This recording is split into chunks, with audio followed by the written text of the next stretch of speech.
নমস্কার। কবিগুরু রবীন্দ্রনাথ ঠাকুরের লেখা লুকোচুরি। আমি যদি দুষ্টুমি করে চাঁপার গাছে চাঁপা হয়ে ফুটি, ভোরের বেলা মাগো ডালের পরে কচি পাতায় করি লুটোপুটি, তবে তুমি আমার কাছে হারো, তখন কি মা চিনতে আমায় পারো? তুমি ডাকো খোকা কোথায় রে, আমি শুধু হাসি চুপটি করে। যখন তুমি থাকবে যে কাজ নিয়ে, সবই আমি দেখব নয়ন মেলে।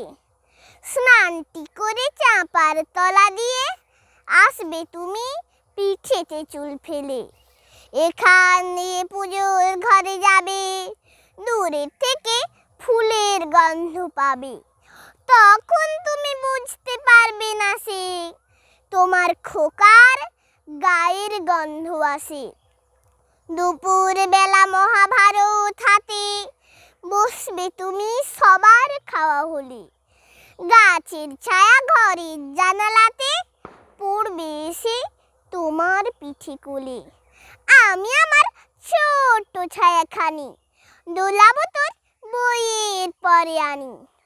তখন তুমি বুঝতে পারবে না সে তোমার চোখে খোকার ছায়া ভাসে।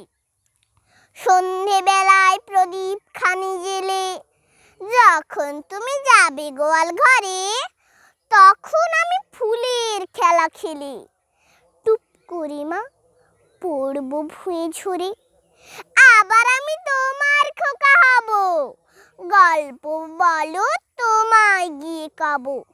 তুমি বলবে দুষ্টু ছেলি কোথা, আমি বলবো না সে কথা।